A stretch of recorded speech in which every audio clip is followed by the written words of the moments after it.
All right, so we're going to go ahead and begin our MAMES Kansas Provider Networking session. And the first thing we are going to do is have everybody introduce themselves so that you kind of know or have an idea of who you're speaking with. And we're going to start out with one of our two Kansas board members. Sam, if I can call on you to start the introductions and just introduce which company you're from, and perhaps what you hope to get out of this call. Well, my name is Sam Chris, and I work for Cherub Medical Supply. We're in the Kansas City area, specifically in Shawnee, Kansas, service both the Kansas side and the Missouri side, and we do pediatric only. Main thing that I would like to get out of this is just kind of seeing what everyone else is doing. Is there areas that we can improve, ways that we can better protect our staff, our patient population, things along those lines, and just kind of see what the rest of the communities are doing. Awesome. Thank you, Sam. Mm-hmm. And then I'm going to go around. Yeah. Oh, Bob's here. Great. Go ahead, Bob. Yeah, introduce yourself. Bob's our. Hi, guys. Thank you all for participating. I'm Bob Clock with Clock Medical, Winfield, Kansas. Glad to have everybody online. We're getting our Outlook calendar up and connecting to the meeting so we can have visuals. We operate a wholesale distribution company and a third-party billing company in Winfield, Kansas. Our service area extends to 8 different states. There we are, I see. Okay, let's see. Oh, hi, Sam. Hey, Bob. Rose, hi. Okay, hang on. Denny's helping me here. Very good. Okay, join audio. Okay, you can hear me now, okay? Right, anyway, that's, I see JD's on, Tanya Ward, Craig. Great, okay. Anyway, I'm the Kansas State Chair for MAMES, being very well assisted by Sam Chris, and we're open for communication. What are your companies experiencing? Major areas. That's basically what we're after here. My expectation is to learn a lot. Rose? Oh, awesome. Thank you so much, Bob. Appreciate it. And while we're in the Clock room, we'll have Dennis, if you have a moment. It looks like, I don't know if you're still trying to connect or what you're doing, but Dennis, if you want to introduce yourself. Denny. I'm Dennis. Yeah, I'm Dennis Clock, president and co-owner of Clock Medical. I apologize. I'm having to do a couple other things, so I'm on my cell right now. So I'll just be listening in and contributing whenever is necessary. So thanks. Awesome. Thanks, Dennis. And then next up on the line would be JD Rain. Hi, my name is JD Ryan. I work for Alternacare in Great Bend, Kansas. We kind of serve Central Kansas. Just kind of interested to see what everyone else is doing. We've made the decision a few months ago to not take any new Kansas Medicaid oxygen people, and we had what we thought was a good meeting in Topeka at the beginning of the year, and nothing has come out of that as far as from the oxygen standpoint. So that has affected us quite a bit with those Medicaid people not having we have a lot of Medicaid secondary people. So just trying to see if anybody else has done the same thing, but we're still turning away new Kansas Medicaid O2s. Okay, definitely we'll be talking about that. Thanks, JD. Then moving on, I do believe, I don't know if Tanya's on the line or not, because she had to leave for another call. Tanya, are you available? Yeah, she might be in another call. Craig, how about you? Sure. It looks like Tanya had sent a chat, said she has a DAC call, and she said you were welcome to announce her. But yeah, she's on another call, it looks like. So I'm Craig Douglas with the VGM Group. I'm Vice President of Payer Relations for them. Yeah, the Kansas Medicaid is something I've had an eye on. I was hoping to glean a little bit of an update from you guys, see where we can be helpful on that particular topic, and then just hear some of the other things that you guys are going through, and see if we can help provide any solutions for you. So I'm glad to be here, and thank you all. Thanks, Craig. Jan, you are up. Jan White. Yes, this is Jan White here, and I also have Jeff Grippy with Community Medical Equipment out of Marysville. That some of our challenges are, one, getting the equipment in a timely fashion as far as oxygen, and then also, we have struggled some with, the CPAP issue and, trying to meet the patient's needs while still doing, as minimal contact or no contact as possible. Perfect. Thank you. And we'll certainly touch on that. And thank you for submitting that question, Jan. I appreciate it. Jackson, you're up next. Yeah, thanks, Rose. Hi, guys. My name is Jackson Meister. I am with McKesson Medical Surgical. I am the sales rep for the state of Kansas, Nebraska, and Iowa. Yeah, I've been listening in on a couple of the calls this week, and excited to be here to help support my fellow Kansans, and really to be a fly on the wall, but if nothing else, a problem solver, and hopefully able to help you guys with some solutions, and really just listen in and see where McKesson can be pretty helpful to you guys. So again, happy to be here. Rose and Bob, thanks for setting this up. Thank you. Appreciate it. And then Barbara / Rowena, if you are able to speak. Let's see. Okay. Barbara indicates she might not be able to speak. If you want to, Barbara, you can also use the phone number, dial in if you want to be able to chat. Otherwise, she did put in the chat.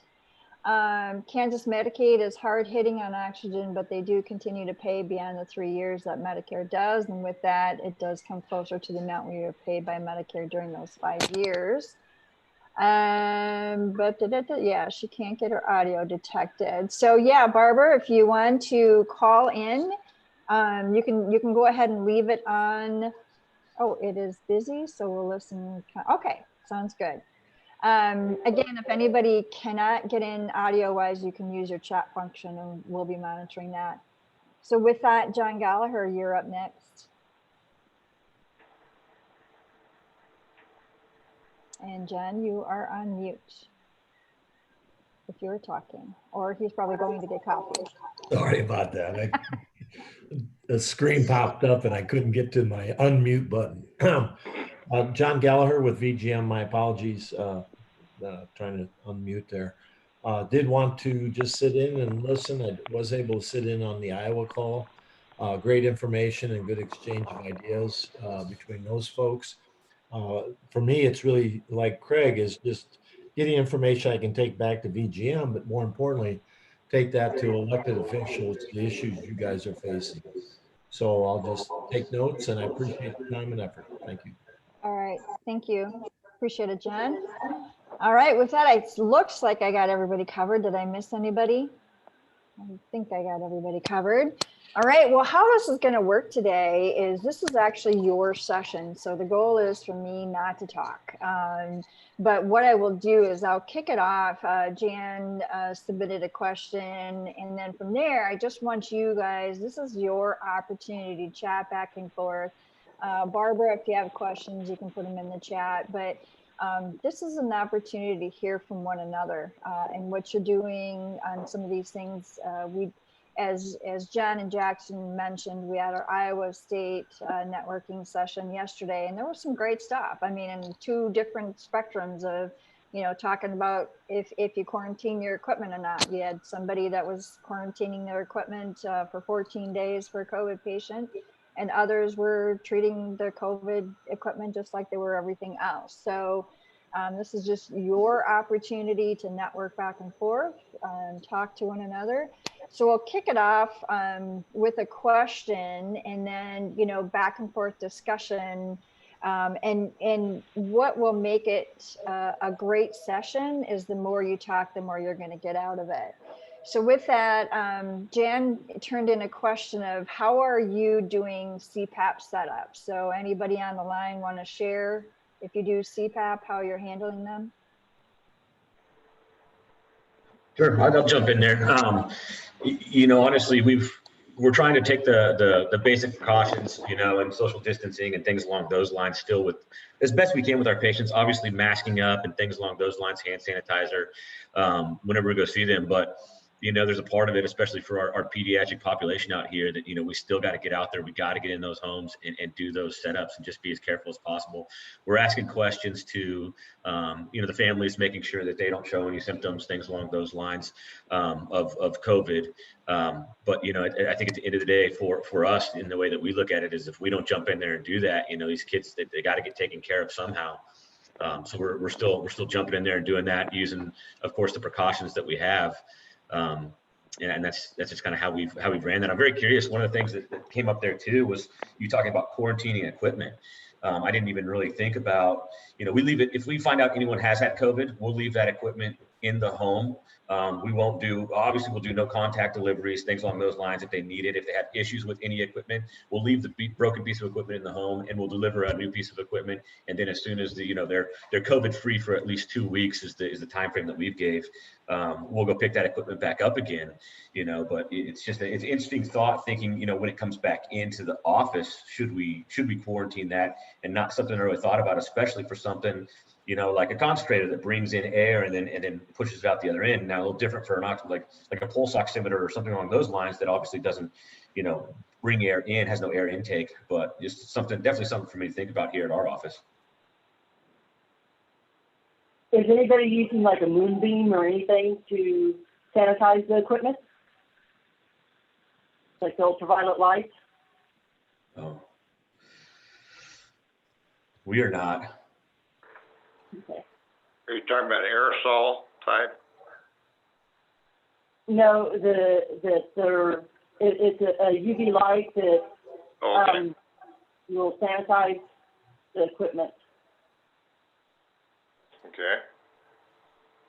Yeah, we're not using anything like that just because we haven't found, I mean, I don't think anyone said that this specific product kills COVID unless you guys know something I don't.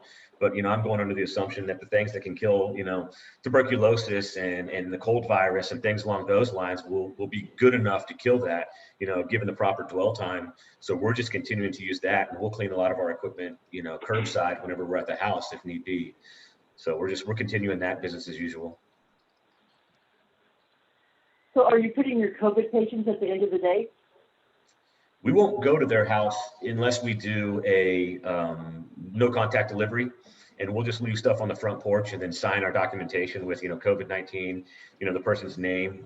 Maybe they'll talk through the door or something like that, but we won't have any contact. You know, we've actually lost a couple of patients, not like they passed away, but lost them as patients because, you know, they said they had a positive COVID test, but they still wanted us to come in. You know, unfortunately, I'm just not going to put my staff in a position to where if I know someone is positive for COVID, that we're going in and doing trainings or things along those lines. It doesn't make sense for us to do that. It's not safe for our people, and I won't do that to them. So we've lost a few for that reason. But yeah, if we know that there's anyone that's COVID positive or anything like that, you know, we'll have actually no contact and minimum, you know, interaction with them as much as we can. Okay. And one of the things too, let's see what Barbara had to say. Barbara indicates that they begin to use Zoom and using ResMed's Mask Fit this week. We will see how that will work. We don't do trilogies. But follow-up question in regards, has anybody used, somebody was saying in a previous call that for their concentrators, they were using an ozone thing. I'm not sure what that is. Is anybody familiar with that? It was some type of ozone cleaner. Well, the discussion that we had yesterday in the Iowa State meeting, and it was two sides of the fence. Again, you know, one that was quarantining the equipment for 14 days. And then others that were just, you know, they felt that their cleaning procedures were strict anyways, regardless of what the diagnosis was. So they were, you know, treating everything the same. So there was two sides of the spectrum, but one of the questions that popped out of that, and Sam, that comes to you since you're doing, you know, the contactless delivery. One of the things that come up and want to make sure, find out how people are handling it. What are you guys doing on a Medicare patient where the, you know, obviously you don't have to have this delivery slip signed as long as you indicate it's a COVID-19, but what about your assignment of benefits? How are you guys handling the assignment of benefits? Because that has not been waived. Probably not a good question for me. We only have one Medicare patient. Because we're pediatric, we're Medicaid based. We have to have that one. We have to bill Medicaid or Medicare one time a calendar year. Doesn't even say successfully, just bill them one time in order to keep our Missouri Medicaid contract, which I think is insane. But that's the rules that we have to play by. So really, we only have the one. And we're not running into any of those issues. We're mailing all their supplies out. It's a urinary catheter or urinary patient. And so we're mailing all the supplies out to them. So there's really not that's not something that's come up for us. Okay. Bob, how about you guys? Bob or Dennis?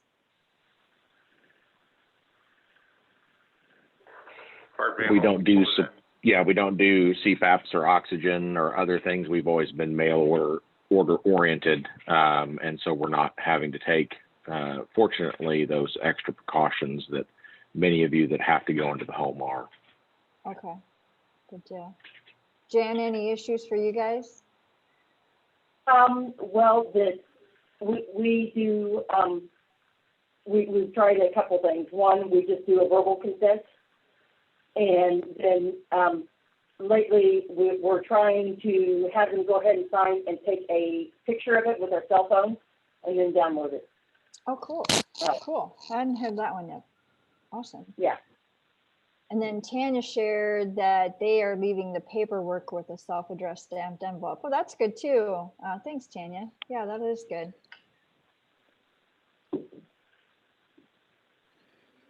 All right. Next question for folks for each other.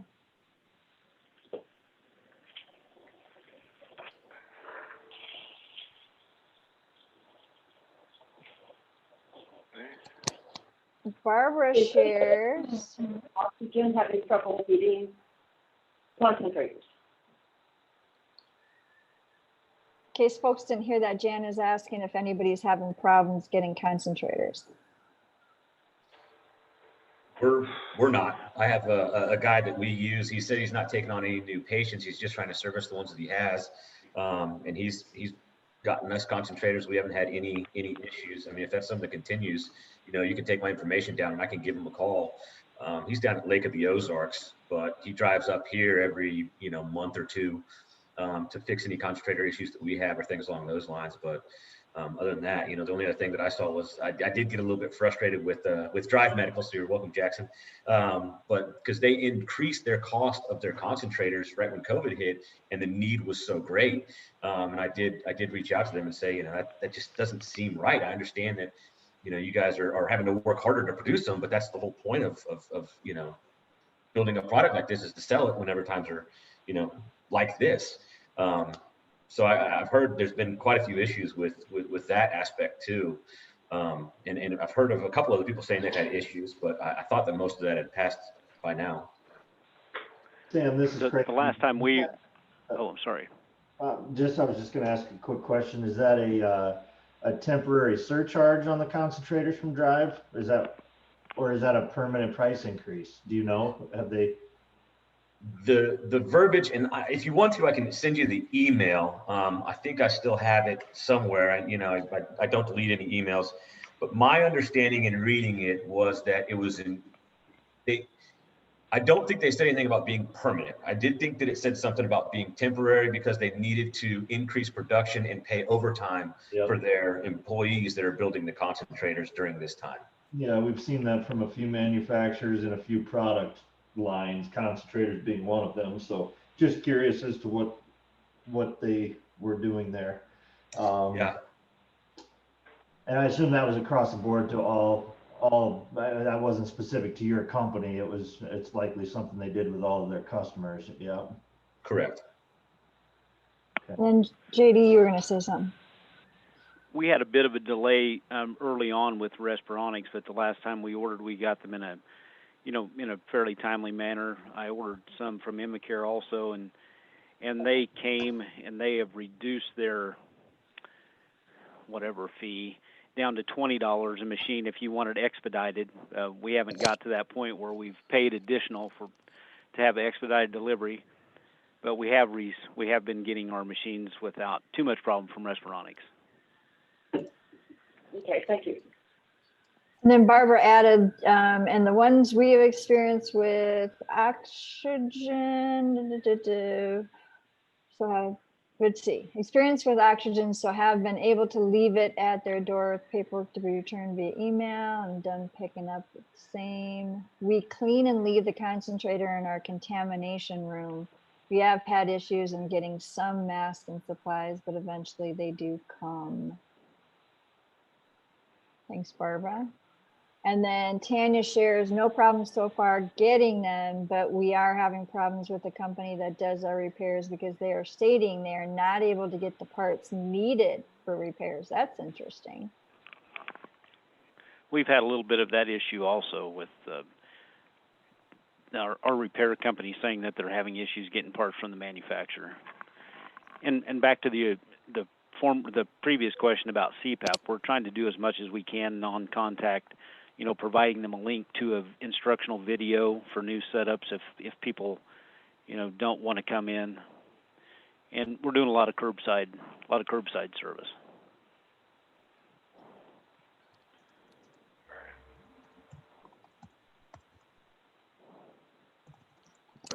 Other questions folks have?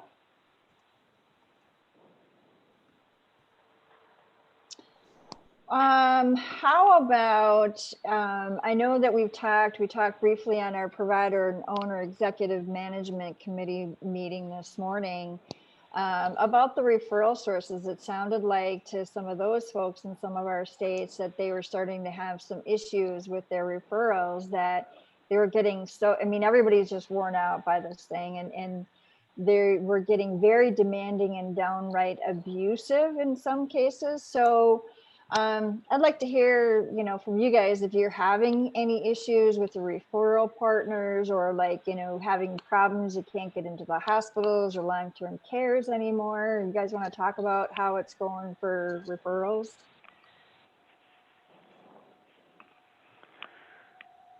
I don't think ours have been any more difficult than normal as far as just trying to get as much information as we can, even though we know that the rules have changed. We're still trying to be as cautious as possible, obtaining as much information as we can.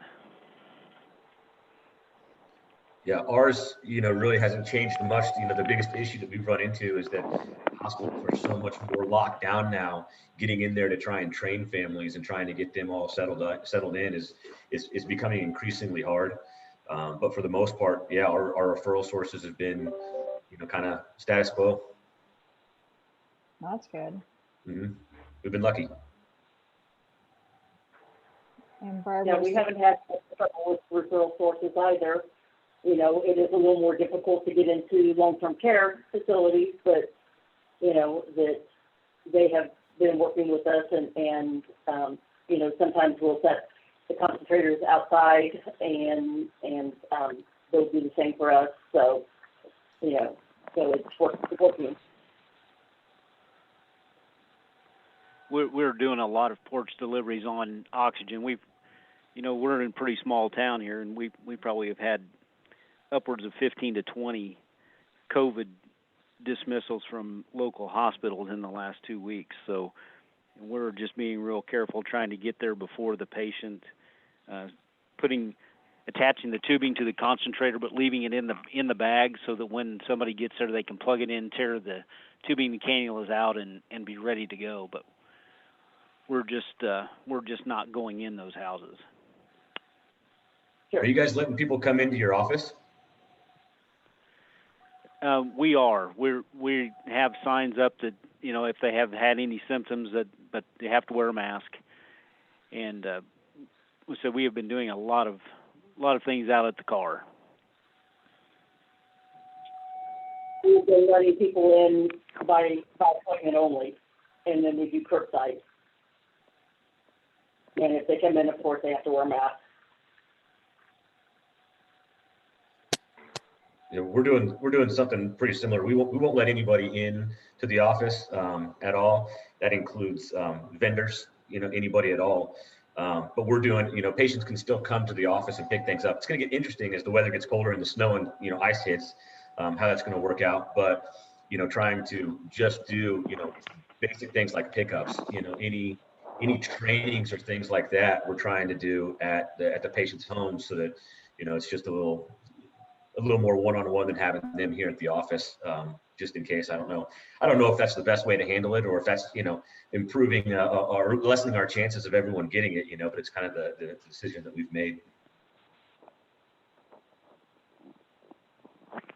Yeah, unfortunately, I don't think there's not a right answer. No, just do the best you can.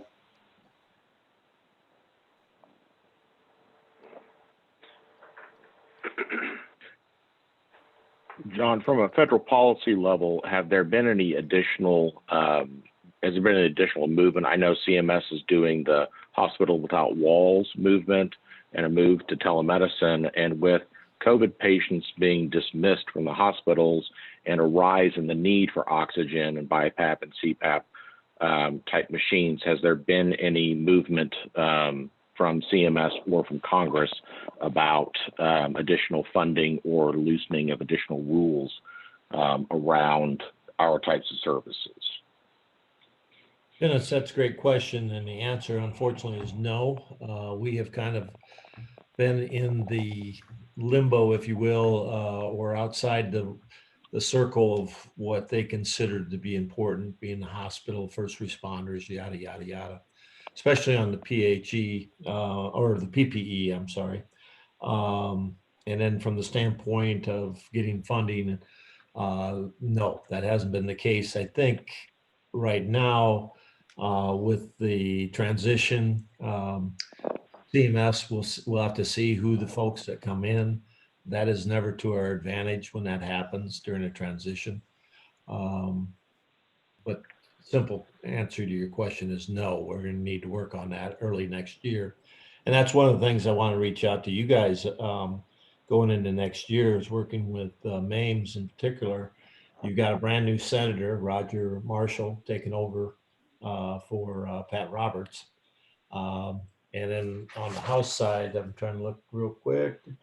You got two brand new members of the House that will want to try to get some meetings, first quarter, second quarter, as soon as things open up a little bit, so that we can have, you know, education series for those folks, but also identify who on key committees, so we can get in there and talk about where the PHE is, make sure that we're included into that.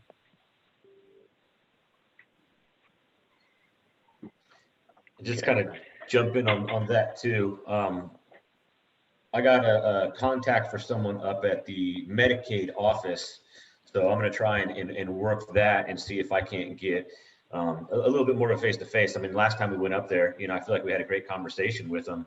And then, of course, they all left. So none of them are there anymore. And it's a whole new team that's in there. So I'll try and see what I can do to get another meeting set. Obviously, it's probably going to be a Zoom meeting, you know.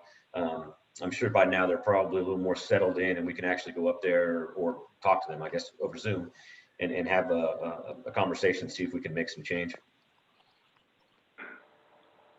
Sam? Yeah, there might. Had a question. remember the doctor that was the program director? Yeah, Dr. Esslinger. Pardon me? Dr. Esslinger? Yeah, Esslinger. Yep. He's gone? Yep, he's gone. Brother. As far as I know, everybody that we met with is gone. Yeah. That's I don't know if it's us or what, but.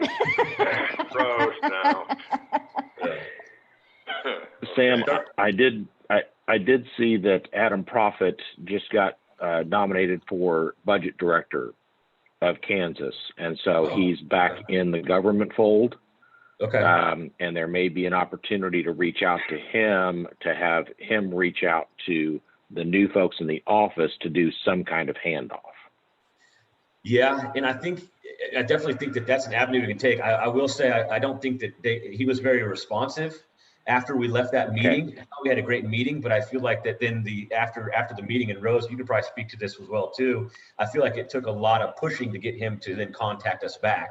And I worry about the fact that, if it's not something that he's a part of anymore, him really having a skin in the game, so to speak. But I think everything's worth a shot.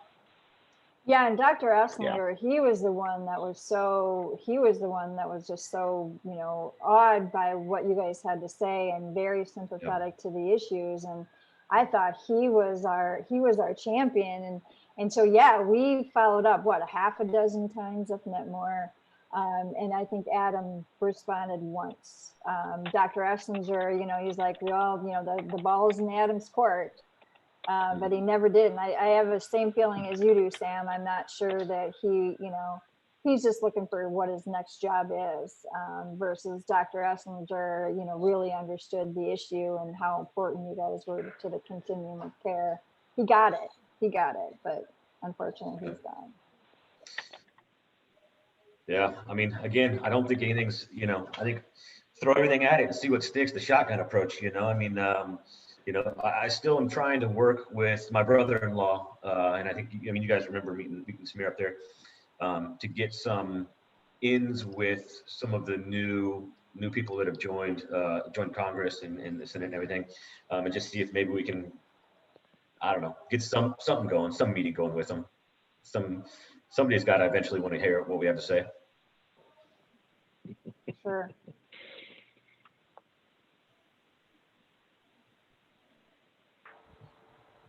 Well, with that, I think JD, you mentioned the whole oxygen and Medicaid clients. Is anybody else starting? I mean, obviously with COVID and all your costs going up for PPE and all that kind of garbage, and Medicaid being 65% of the non-rural rates. Is that anybody out? How are you handling your Medicaid clients? I think JD, you said you were not taking any more Medicaid oxygen clients, right? Yeah, we're not taking any new ones, and Lincare continues to take them, so it's pretty difficult for us to prove a point when they'll take them. Of course, it takes them 2 or 3 days to get here, but yeah, and the whole prior authorization with no matter which MCO it is a complete and total joke for wheelchairs and that for us anyway.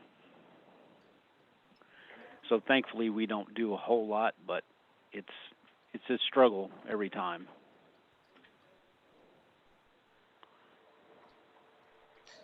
Yeah, for us on that standpoint, it would be very difficult for us to not take those Kansas patients. I mean, that's a huge bulk of our population, given that we're pediatric based on Medicaid is really the only thing that we have. I think I want to say like 60% of our patients have Medicaid. That being on both the Kansas and the Missouri side, so it's kind of split there. And it has been challenging. It's something that we definitely want to see if we can get changed, but at this point, and I don't know, JD, what you guys are doing. We're doing tanks, and I mean, I think we talked about at the meeting that we were at.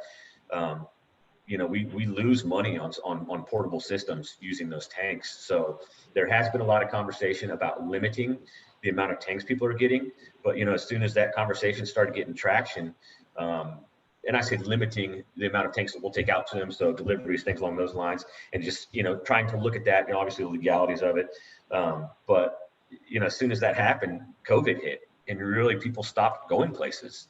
So, tank deliveries and the amount of tanks, oxygen tanks people are using really has dropped significantly, and really made it a lot easier for us to, see a little more profits out of our portable systems, especially on the Kansas Medicaid side. Did you guys Sure. did they update, I did not look at the fee schedule, but did they update the fees, the fee schedule to the non-rural rates that became effective March 6th? Because maybe, if not, that's probably our opportunity. Did you see an increase because of the CARES Act? We did not. Wow. Okay. Because No. I think that's an opportunity. Minnesota Medicaid, they implemented that March 6th non-rural fee schedule, because Minnesota Medicaid is paying all three rates. They're paying the competitive former competitive bidding area rates. They're paying the new non-rural rates that were effective March 6th, and then they're also paying rural rates.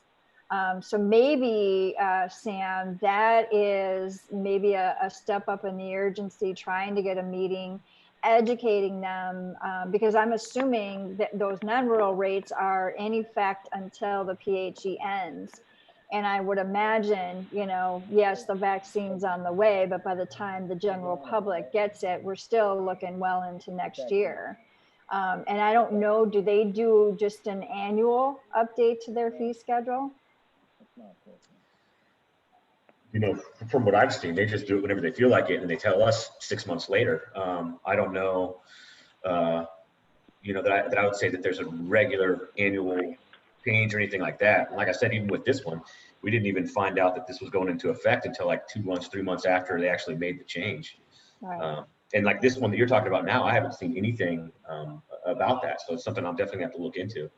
Yeah, Yeah, because it's pretty significant, 30%. 30%. I mean, on average, the increase is 30%. Okay. Sorry, And- John. No, I apologize.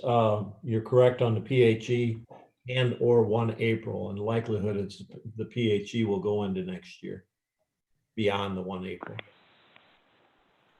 Okay. Our biggest impact on the Medicaid was we had so many people that were Medicare with Medicaid as a secondary. Yeah. Then when Medicaid dropped their rate, so now we get the Medicare rate and we get zero from the states.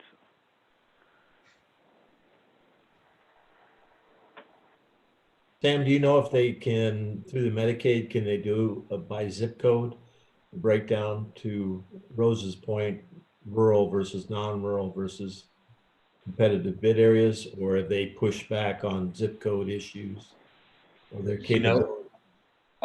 JD, I don't know if you can answer that better than I can. I mean, I know in our area, we're, in the Kansas City area. So, I mean, you've seen those maps. I mean, those maps are a little bit silly, given that they're saying these, areas that don't have very many people in them are the rural areas. So, I mean, just, JD, maybe you can answer that better than I could.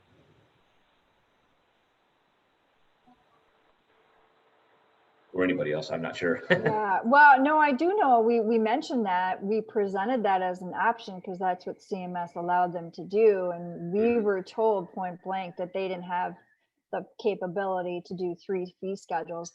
Right now, Minnesota, from what I know, is the only one throughout the entire country that implemented all 3 rates. In the MAMES territory, a majority of the smaller ones like North Dakota, South Dakota, both went on the non-rural rates, but they're at the non-rural rates. Iowa never changed theirs. Missouri went on this crazy, they actually worked with our members and came up with a fee schedule that they would not lose over time.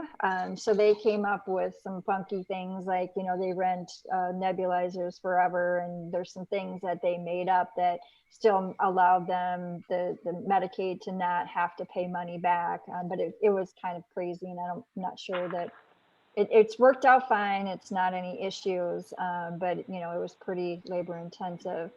Yeah, but I think that's a great a great segue into, you know, here is, and I think I got to go back and look at their CMS is the approval, and it did say if it says Medicare's current non-rural rates, they should be doing updates every year.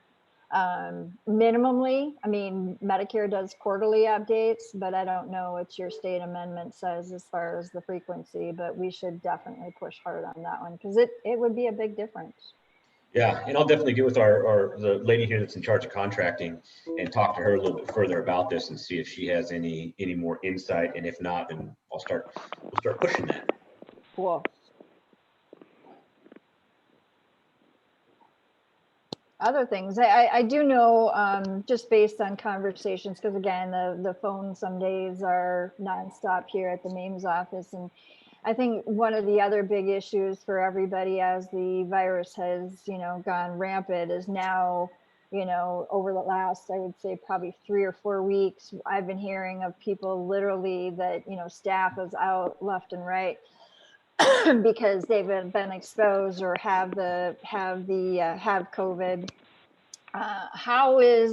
One of the questions came up is, and one of the people's struggle is, how are you guys handling your sick employees that are they did not test positive, but, you know, they're being told to stay home if you're sick. Well, if you got a sniffle and it could be, you know, I've got allergies or whatever, I better stay home. Are you guys experiencing a lot of, you know, staff calling in sick and that kind of stuff?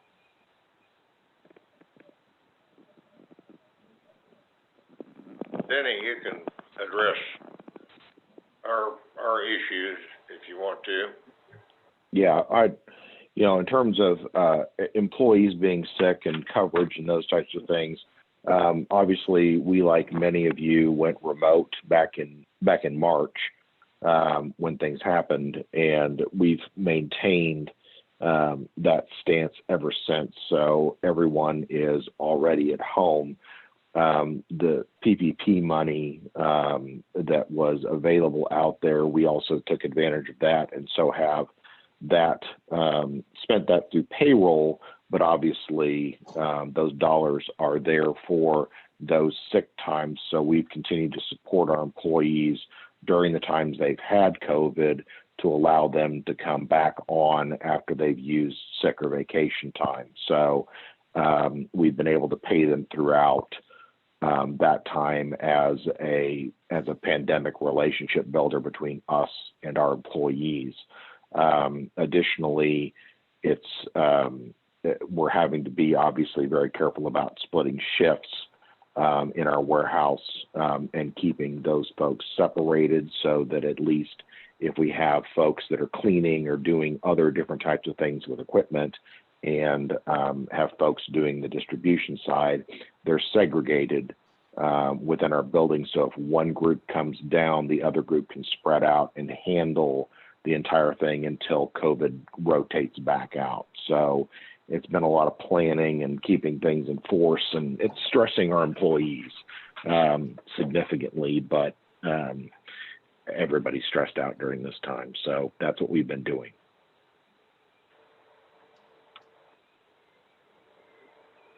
We've really just been, you know, talking with our employees. We got a great employee base here. If they're sick, if they're not feeling well, give me a call. Let's talk through it and see kind of what they have going on. Really, everyone's very considerate when they're sick, to not just come in and power through it, especially during this time. We're taking temperatures, obviously, and wearing masks in the office and all that good stuff. Everyone's got their little lanyards and their masks and stuff that everyone's wearing.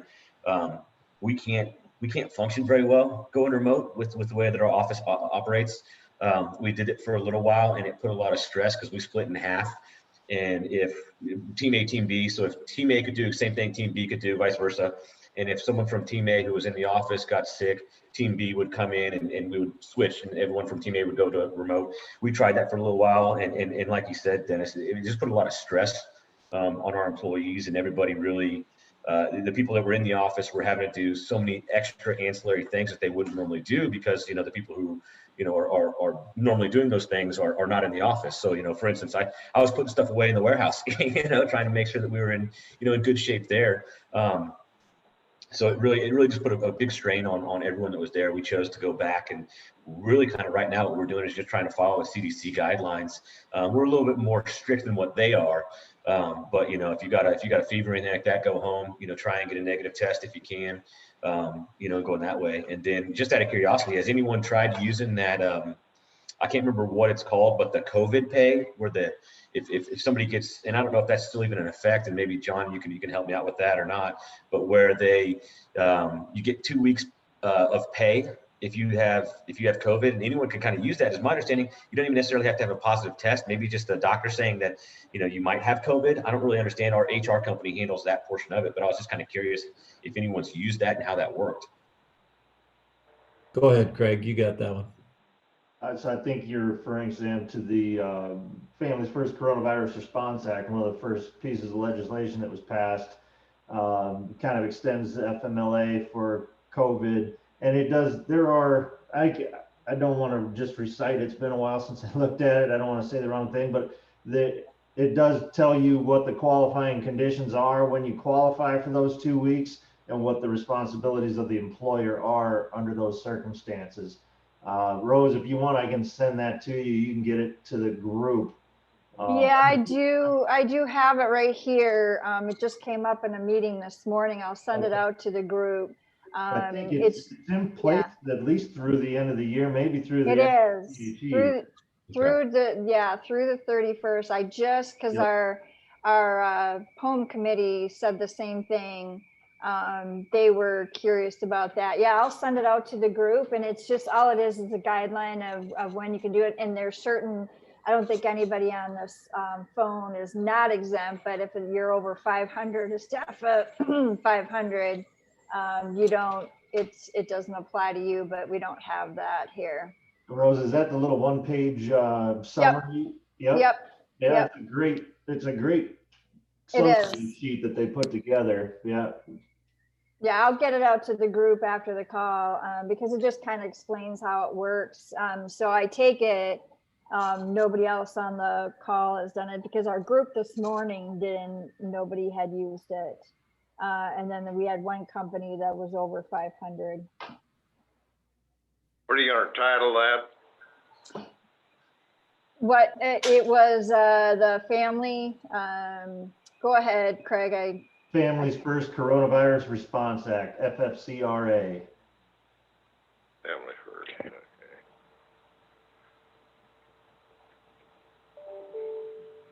And that was passed, got back in. It was right away. Yeah. Yep. It was one of the first ones. And so I'll get it ready to send, because we just talked about it this morning. And as Craig indicated, it does expire at the end of this year. And you know, I can't imagine that would be one that wouldn't, or that could be extended. I don't know, but I will make sure to get that out to everybody on this call. Thank you. Mm-hmm. Well, if any of you are still having folks out and did not receive a PPP loan, there's money still available for PPP with your local bank. So you may want to investigate that if you're having extended employee outages and need to make sure that you've got the ability to pay those folks.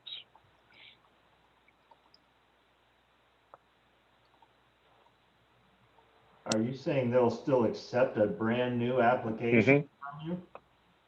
That's my understanding. That I had the conversation with my bank. There's still dollars available, and if you have not participated to this point, they'll still accept an application. Wow, I thought that had. I can verify that if anybody has any problems, but please reach out to your local institution if you need it. I know there's dollars still there, and they're actually talking about doing another round of funding. That yes, and if they come through. But Yeah, Dennis, that'll likely happen in the next COVID package. Your bank, is it a local bank, or it's not one of the large banks? Okay. No, Regional. it's not. It's a regional bank. Yeah, I think those are better places to go on this.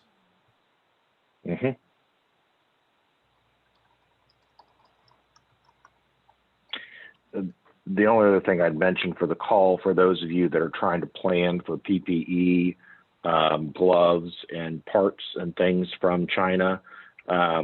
Never before have we really had to worry about the Chinese Lunar New Year because most of our manufacturer partners and distributor partners would order up in preparation for the shutdown of the Chinese factories.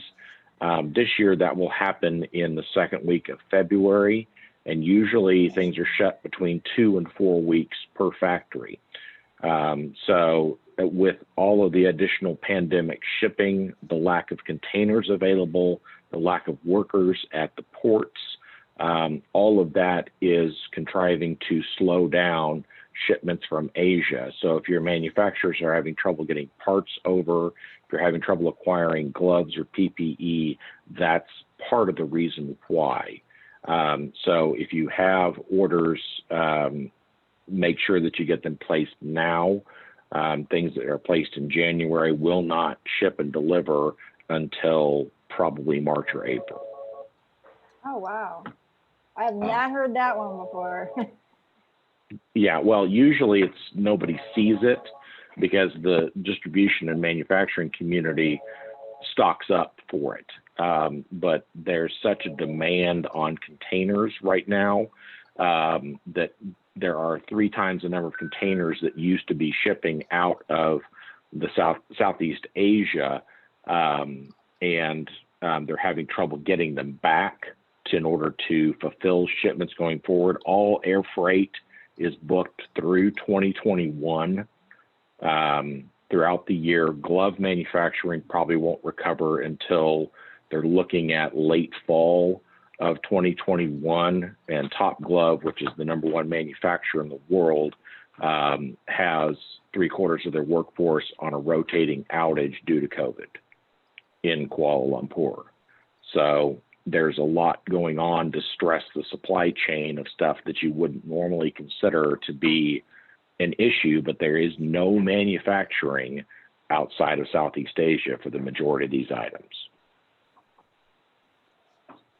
And you said masks and gloves are the 2 specific ones that you're talking about?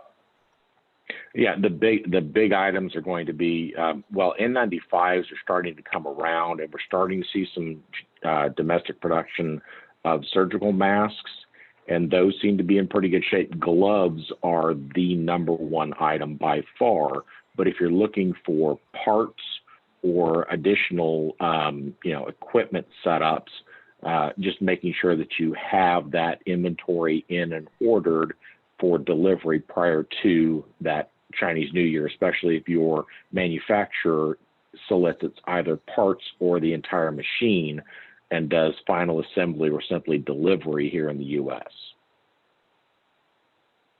The glove, this is Craig, the glove thing has been a huge problem. And we've actually been successful talking to some Medicaid programs throughout the country about raising their reimbursements for those of you that supply gloves and bill Medicaid for them. I don't know where Kansas falls in the spectrum. I actually pulled all 50 states Medicaid reimbursements. So I'm not sure where Kansas falls, if their reimbursement is still adequate to cover the increased costs that you guys are experiencing. But if not, that's something we could add to the list of things to talk to Kansas Medicaid about, maybe upping that reimbursement temporarily, if anything, just to make sure you guys are covered from that perspective. It would be extremely helpful. The average glove price right now has at least quadrupled. Yep. And I know California, from its current level, instance, they quadrupled their reimbursement from 4.5 cents to 18 cents a pair. So $18 a box from $4.50. And we've seen, I think, 5 or 6 states at least now increase their reimbursement on gloves at A4927 code. So I've got articles that talk about Top Glove. I've got articles from outside of the HME industry that highlight the problems. I got a lot of great talking points. If we get to a point where we can talk to somebody at Kansas Medicaid about that specifically, I've got plenty of ammo to use if that is a problem. Okay. And then real quick, back on the Paycheck Protection, it's obviously a program that's administered by the SBA, and on their site, it says current current law dictates the Paycheck Protection Program close at the end of August 8th. As such, SBA is no longer accepting PPP applications from participating lenders. I don't know. I mean, I don't want to, if your bank says they'll take an application, there's nothing to say. Nope, that's good to know. You shouldn't do that, but maybe they have some funds like a reserve fund that they're doing, or I don't know, but the SBA is not accepting those applications right now. Maybe they're doing it in anticipation of refunding of the program. I don't know. That's possible. That's possible. Dennis, does Kansas have a state program where they're providing funds? No, not to my knowledge. Is that some states have done that too. The states got money and it's kind of at their discretion how they want to do it. So if they want to set up a similar type paycheck protection program just for the state, you know, we've seen that happen as well. But the official paycheck protection program is closed right now, has been since August. Thank you, Craig, for that.